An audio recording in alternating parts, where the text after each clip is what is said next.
Hello everyone. So result analysis start करेंगे आज से। अभी इवनिंग में ई पैक प्री फैब के रिजल्ट्स आए हैं। कॉन कॉल नहीं हुआ इनका, कॉन कॉल कल दिन में होगा। आई थिंक 3:15 थोड़ा अजीब सा टाइम रखा है इन्होंने। तो कॉन कॉल के बाद मैनेजमेंट की क्या कमेंट्री है, कैसा आगे का आउटलुक है, वो भी डिस्कस करेंगे। अभी इनके नंबर्स देखते हैं। तो ई पैक प्री फैब अभी कुछ टाइम पहले ही ये कंपनी लिस्ट हुई है। लास्ट क्वार्टर में हमने काफी डिटेल में कंपनी का एनालिसिस किया था। सो इनका अगर आप रेवेन्यू सेगमेंट देखोगे तो 15% रेवेन्यू कंपनी का आता है पैकेजिंग बिजनेस से। मतलब 99 में जब ये कंपनी स्टार्ट हुई थी तो इन्होंने उसी बिजनेस से स्टार्ट किया था। एलजी इनका सबसे मेन क्लाइंट है। I think main revenue he LG से आता है कंपनी का। पैकेजिंग में जो आप वो कंज्यूमर गुड्स देखते हो ना, टीवी, रेफ्रिजरेटर, वॉशिंग मशीन वगैरह, उनमें वो जो फोम वगैरह होता है, उस तरीके के प्रोडक्ट्स कंपनी बनाती थी स्टार्टिंग में। फिर आगे चल के इन्होंने फॉरवर्ड इंटीग्रेशन करा। इन्होंने देखा टेलीकॉम इंडस्ट्री में और जो आपके कोल्ड स्टोरेज वगैरह होते हैं, वेयर हाउसेस होते हैं, उसमें काफी ज्यादा डिमांड है। तो सैंडविच इंसुलेटेड पैनल्स वगैरह इन्होंने बनाने स्टार्ट करे, जो आपके मेनली कोल्ड स्टोरेज हो गए, फैक्ट्रीज इंडस्ट्रीज में जो हीट रेजिस्टेंट के लिए चाहिए होता है, उस जगह पे वो यूज होता है। फिर आगे चल के इन्होंने प्रीफैब इंडस्ट्री में एक अपना नीश क्रिएट करा। प्रीफैब में जैसे आप वो देखते हो, मॉड्यूलर किचन्स होते हैं, मॉड्यूलर टॉयलेट हो गया आपका, कंस्ट्रक्शन साइट पे जो वर्कर्स के लिए जो शेल्टर वगैरह बनाया जाता है, आपका रिमोट ऑफिसेज वगैरह जो बनाए जाते हैं, उस तरीके के प्रोजेक्ट्स में कंपनी ने एंटर करा। अब ईपैक, प्रीफैब और इंटरआक को अगर आप कंपेयर करोगे ना, तो एक सबसे बड़ा डिफरेंस है कि इंटरआक आपका कोर पीईवी प्लेयर है। पीईवी का मतलब क्या होगा कि वो पूरा का पूरा स्टील स्ट्रक्चर जो है वो आप बना रहे हो, मतलब डिजाइनिंग इंजीनियरिंग से लेकर के पूरा मैन्युफैक्चरिंग आप अपने फैक्ट्री में कर रहे हो। किसी दूसरे कंपनी के फैक्ट्री को आप अपने फैक्ट्री में बना रहे हो बेसिकली। ईपैक प्रीफैब जो है ये क्या करता है, प्रीफैब प्रोजेक्ट्स भी करता है। प्रीफैब मतलब यही जो हमने डिस्कस किया, मॉड्यूलर होम, मॉड्यूलर किचन वगैरह, और जो आप वो देखते हो पीएम आवास योजना के जो घर वगैरह होते हैं वो भी कंपनी बनाती है। इसके साथ में पीईबी का भी काम करती है, और ये सैंडविच इंसुलेटेड पैनल्स वगैरह, प्लस कई सारे ऐसे पीईबी प्रोजेक्ट्स होते हैं जहां पे कंपनी सिर्फ कंपोनेंट वगैरह सप्लाई करती है। तो मतलब एज अ टीयर 2 प्लेयर भी कंपनी वहां पे एक्ट करती है। तो थोड़ा सा ये हाइब्रिड कैटेगरी का प्लेयर है। इंटरआक आपका कोर पीईबी प्लेयर है, मतलब वहां पे आपको डिजाइनिंग, इंजीनियरिंग, ये सारी जो स्किल है ये काफी ज्यादा रिक्वायर्ड होती है। कस्टमाइजेशन आपको बहुत बहुत ज़्यादा चाहिए उन सारे प्रोजेक्ट्स के अंदर।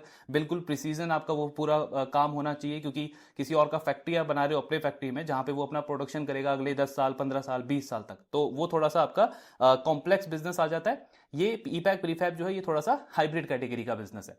तो इस तरीके का बिजनेस मॉडल है कंपनी का। अभी इनके Q3 में कैसे नंबर्स वगैरह आए हैं उसको डिस्कस करते हैं। सो वाई अगर हम ग्रोथ देखें कंपनी का, तो लगभग 25% के आसपास का ग्रोथ है। अभी लास्ट क्वार्टर में हमने देखा था Q2 में कंपनी का मोर देन 60% का ग्रोथ था वाई लेवल पे। लेकिन हमने ये लास्ट कॉन कॉल में डिस्कस किया था कि ये जो ग्रोथ है ये सस्टेनेबल नहीं है। मैनेजमेंट ने कॉन कॉल में इसका अच्छे से एक्सप्लेनेशन दिया था कि Q2 में ज्यादा ऑर्डर इन्होंने एग्जीक्यूट करे। इनफैक्ट अगर आप बाकी प्लेयर्स के भी नंबर देखोगे, जैसे इंटरआक का, उसका भी मोर देन 50% का ग्रोथ था Q2 में, जो कि उससे पहले के क्वार्टर्स में कंपनी 20-25% से ग्रो करती हुई आई है। तो Q2 पूरे इंडस्ट्री के लिए अच्छा रहा था, इसीलिए वो हमको 60% का ग्रोथ देखने को मिला। Q3 में वापस से जो नॉर्मल ग्रोथ है आपका 25% का, वो कंपनी ने दिखाया वाई लेवल पे। फिर मार्जिन अगर हम देखें, इबिट्टा वगैरह, तो बिल्कुल स्टेबल है। लास्ट ईयर भी कंपनी का 10% का इबिट्टा मार्जिन था, इस बार भी आप देखोगे 10% का इबिट्टा मार्जिन है। क्यू ऑन क्यू जरूर आपको दिखेगा मार्जिन नीचे की तरफ गया है। लास्ट क्वार्टर में 11% से ज्यादा के इबिट्टा मार्जिन थे, इस क्वार्टर में आपका 10% का इबिट्टा आया है, लेकिन ये नॉर्मल है। क्वार्टर ऑन क्वार्टर Q3 में मार्जिन आपके थोड़े से नीचे चले जाते हैं। Q2 में मार्जिन लास्ट ईयर भी आप देखोगे तो बेटर थे कंपनी के। फिर अगर हम पैट देखें कंपनी का, तो इसमें काफी अच्छी ग्रोथ है। 45% से कंपनी का प्रॉफिट ग्रो किया वाई लेवल पे। अब इबिट्टा आपका स्टेबल है, मतलब नॉर्मल ग्रोथ है। लेकिन पैट में इतना स्ट्रांग ग्रोथ क्यों आया है 45% का? क्योंकि एक तो कंपनी ने जो डेट है उसको रीपे किया है। लगभग इन्होंने 160 करोड़ का आईपीओ लाया था, और उसमें से 70 करोड़ का डेट रीपेमेंट किया है कंपनी ने। तो उसकी वजह से आप देखोगे पैट में काफी अच्छा ग्रोथ देखने को मिला, और बाकी इसके अलावा कंपनी को थोड़ा सा ऑपरेटिंग लेवरेज भी मिला है। तो ओवरऑल अगर हम देखें तो अर्निंग्स के पॉइंट ऑफ व्यू से अच्छा अपडेट आया है कंपनी का। और क्या क्या चीजें इन्होंने अपडेट इसमें आई मीन इस रिजल्ट के साथ में बताया है। तो एक तो सबसे पहले अगर हम इनका ऑर्डर बुक देखें, तो Q2 में कॉनकॉल के बाद कंपनी का जो ऑर्डर बुक था वो लगभग 1000 करोड़ का था। पहले 900 था, फिर थोड़ा सा ऑर्डर और मिला कंपनी को, 1000 करोड़ का ऑर्डर बुक था। अभी आप देखोगे एट द एंड ऑफ ये Q3 कंपनी का जो ऑर्डर बुक है वो 1200 करोड़ का है। मतलब क्यू ऑन क्यू लेवल पे अगर हम देखें तो 20% का ग्रोथ है कंपनी के ऑर्डर बुक के अंदर। एंड आई मीन हमने बाकी प्लेयर्स भी जो डिस्कस करें, सारे मैनेजमेंट को आप सुनोगे कि डिमांड को लेकर के हर कोई बुलिश है। इंटरआर्क के अभी रिसेंटली जो एक दो इंटरव्यूज और आए हैं उनकी मैनेजमेंट की, उनका भी कहना है कि हमारा एग्जीक्यूशन और ज्यादा फास्ट हो गया है, बिकॉज जिस स्पीड से हमको ऑर्डर्स मिल रहे हैं तो एग्जीक्यूशन पे हमको ज्यादा एफिशिएंटली काम करना पड़ा है रिसेंट वीक्स के अंदर। तो डिमांड में कोई प्रॉब्लम है नहीं सेक्टर में, वही इनका ऑर्डर बुक भी दिखा रहा है, ऑर्डर बुक में अच्छी ग्रोथ है 20% की। फिर कंपनी का अगर आप कैश फ्लो देखोगे, ये 9 मंथ जो कंप्लीट हुए हैं तो 57-58 करोड़ का कैश फ्लो है कंपनी का। ये वाई वाई लगभग 5 टाइम ग्रो किया है अगर हम लास्ट ईयर से कंपेयर करें। बट जो फर्स्ट हाफ था तो उस टाइम पे कंपनी का सीएफओ जो था वो 82-83 करोड़ था, तो इबिट्टा टू सीएफओ कन्वर्जन जो है वो थोड़ा सा वीक हुआ है ये Q3 के अंदर। लेकिन इसका एक रीजन ये भी हो सकता है कि कंपनी कैपेक्स कर रही है, ग्रीनफील्ड एक्सपेंशन कर रहे हैं, ब्राउनफील्ड एक्सपेंशन कर रहे हैं, तो उस वजह से आपका पैसा जो है वो वर्किंग कैपिटल में थोड़ा सा इन्वेस्ट किया होगा कंपनी ने। एक और इंपॉर्टेंट चीज है इसमें, ईपैक प्रीफैब का अगर आप वर्किंग कैपिटल डेज देखोगे और बाकी प्लेयर से कंपेयर करोगे, लाइक इंटरआर्क हो गए और जो दूसरे प्लेयर्स हैं, तो आपको दिखेगा ईपैक प्रीफैब का वर्किंग कैपिटल बहुत अच्छा है बाकी प्लेयर्स के कंपैरिजन में। बट ये सस्टेनेबल नहीं है, क्योंकि अभी कंपनी क्या कर रही है, जो इनके पेमेंट टर्म्स हैं, यानी कि जो ये अपने सप्लायर को पैसा देते हैं, वो इन्होंने थोड़े से स्ट्रेच कर दिए, लेकिन ये सस्टेनेबल नहीं है। मैनेजमेंट ने खुद इस चीज को बोला है कि आगे चल के हमारे जो वर्किंग कैपिटल डेज हैं वो जो इंडस्ट्री का एवरेज है उसके आसपास आ जाएगा। तो अभी एक शॉर्ट टर्म में थोड़ा सा इनको एडवांटेज मिल रहा है, आगे चल के कंपनी का वो चीज नॉर्मलाइज हो जाएगा।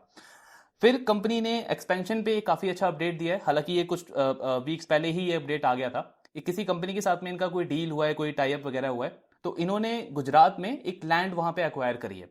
अब इसमें कंपनी क्या कह रही है कि जो फेज 1 है, जो फेज 1 इसका आई थिंक FY27 के एंड तक कंप्लीट होगा, तो इनकी जो पीईबी की कैपेसिटी है वो 50,000 से इंक्रीज हो जाएगी। ये FY27 के एंड तक होगा। प्लस इसके साथ में जब इनका ये आईपीओ वगैरह आया था और इन्होंने फंड रेजिंग करी, तो आंध्र प्रदेश में जो इनकी एग्जिस्टिंग कैपेसिटी है वहां पे कंपनी और नई कैपेसिटी लेकर के आ रही है लगभग 30 से 35,000 की। तो ये कंपनी का एक्सपेक्टेड है कि FY26 के एंड तक कंप्लीट हो जाएगा। तो 30-35,000 ये हो गया, प्लस FY27 के 50,000 मतलब FY27 के एंड में ये 50,000 और ऐड हो जाएगा। तो टोटल आप देखोगे तो 2,20,000 मेट्रिक टन की कैपेसिटी आ जाएगी कंपनी की by the end of FY27, यानी कि कैपेसिटी एक्सपेंशन पे ज्यादा एग्रेसिवली फोकस किया है कंपनी ने, तो ये काफी अच्छी चीज है। फिर जो इनका दूसरा बिजनेस है सैंडविच इंसुलेटेड पैनल्स का, उसमें कंपनी का ग्रीनफील्ड एक्सपेंशन चल रहा है। आई थिंक 100 करोड़ के आसपास कंपनी वहां पे कैपेक्स कर रही है।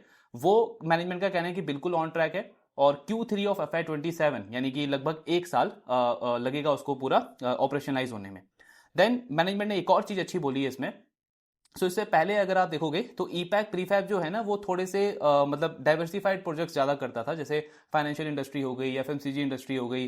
बट जो आपकी न्यू एज इंडस्ट्रीज हैं, जैसे रिन्यूएबल इंडस्ट्री है, या ईवी हो गया, या सेमीकंडक्टर हो गया, इनको ज्यादा ऑर्डर्स नहीं मिलते थे। वहां पे इंटरआर्क की काफी अच्छी पकड़ है। गुजरात में आप देखोगे तो इंटरआर्क का अभी मतलब वहां पे उनकी फैसिलिटी आ रही है, अभी तक उनकी कोई फैक्ट्री वहां पे थी नहीं, लेकिन गुजरात में पीईबी के इंडस्ट्री में वहां पे इंटरआर्क जो है वो मार्केट लीडर है। जो वो बालकृष्ण इंडस्ट्रीज है, उससे भी उनको पूरी पीईबी इंडस्ट्री का सबसे बड़ा ऑर्डर मिला अभी कुछ टाइम पहले, तो वहां पे इंटरआर्क की पकड़ काफी अच्छी है। अब इस क्वार्टर में ईपैक का क्या कहना है कि रिन्यूएबल इंडस्ट्री में हमारा इस क्वार्टर में ना मतलब एक तरीके से हम मार्केट लीडर रहे, मतलब फर्स्ट चॉइस पीईबी इंडस्ट्री के अंदर हम रहे हैं हमारे क्लाइंट्स के। तो ये काफी अच्छी चीज है, क्योंकि इन्होंने लास्ट कॉन कॉल में बोला था कि कुछ क्लाइंट्स के साथ में हमारा डिस्कशन चल रहा है। सो होपफुली आने वाले क्वार्टर्स में ये जो रिन्यूएबल इंडस्ट्री है, आपका ईवी वगैरह इंडस्ट्री है, इसके भी जो बड़े साइज के ऑर्डर्स होते हैं, मार्जिन आपके थोड़े से बेटर होते हैं, वहां पे हमको ऑर्डर मिलने का पॉसिबिलिटी है। तो यहाँ पे ये एक अच्छा अपडेट दिया है इन्होंने। बाकी ऑफकोर्स ज्यादा क्लैरिटी हमको कॉन कॉल में मिलेगा। तो ये ओवरऑल अपडेट है ईपैक प्रीफैब का। नंबर्स कैसे हैं, तो अगर आप प्रॉफिटेबिलिटी के पॉइंट ऑफ व्यू से देखोगे तो अच्छे नंबर्स है, मार्जिन स्टेबल है, ऑपरेटिंग लेवरेज भी मिला है, अर्निंग ग्रोथ अच्छा आया है। लेकिन एक जगह पे प्रॉब्लम है ईपैक प्रीफैब का। सो वाई ग्रोथ ठीक लगता है 25% का, लेकिन अगर आप क्वार्टर ऑन क्वार्टर का ग्रोथ देखोगे इनका, मतलब कि Q2 के कंपैरिजन में जो Q3 में रेवेन्यू आया है उसमें लगभग 25% का डिक्लाइन है। अब जब हमने इनका लास्ट क्वार्टर का कॉन कॉल डिस्कस किया था, वहां पे मैनेजमेंट का कहना था कि हमारी एग्जिस्टिंग जो कैपेसिटी है वो लगभग 80-90% यूटिलाइजेशन पे चल रही है। तो Q3 में Q2 के कंपैरिजन में बहुत बड़ा रेवेन्यू ग्रोथ नहीं आएगा, लेकिन Q2 के आसपास का रेवेन्यू नंबर हम रिपोर्ट करेंगे। अब Q2 में कंपनी का रेवेन्यू आई थिंक 430-440 करोड़ था, तो उसके कंपैरिजन में अगर हम देखें तो 25% का डिक्लाइन देखने को मिला है। ये एक चीज थोड़ी सी नेगेटिव है, क्योंकि लास्ट ईयर भी अगर आप देखोगे तो Q2 से Q3 में कंपनी का रेवेन्यू बिल्कुल स्टेबल था, मतलब नेगेटिव ग्रोथ नहीं देखने को मिला था। इस क्वार्टर में भी मतलब गाइडेंस कंपनी का ऐसा ही था कि उसके आसपास का नंबर्स आएगा, लेकिन हमको ये -25% का ग्रोथ देखने को मिला है कंपनी के टॉप लाइन के अंदर। अब क्या मतलब इनका यूटिलाइजेशन पूरा 90% पे चल रहा था, उस वजह से ये हुआ है, या फिर एग्जीक्यूशन में कोई प्रॉब्लम आया है, वो हमको ऑफकोर्स कल कॉन कॉल में पता चलेगा।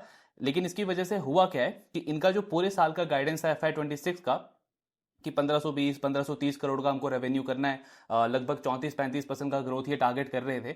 अब इसके लिए इनको Q4 में मोर देन 40% का ग्रोथ दिखाना पड़ेगा, क्योंकि 9 मंथ्स में तो आपका रेवेन्यू 1050 करोड़ हुआ है। अब Q4 में वाई लेवल पे 40% से ज्यादा का ग्रोथ आएगा, तब जाके आपका 1520-1530 करोड़ का रेवेन्यू होगा।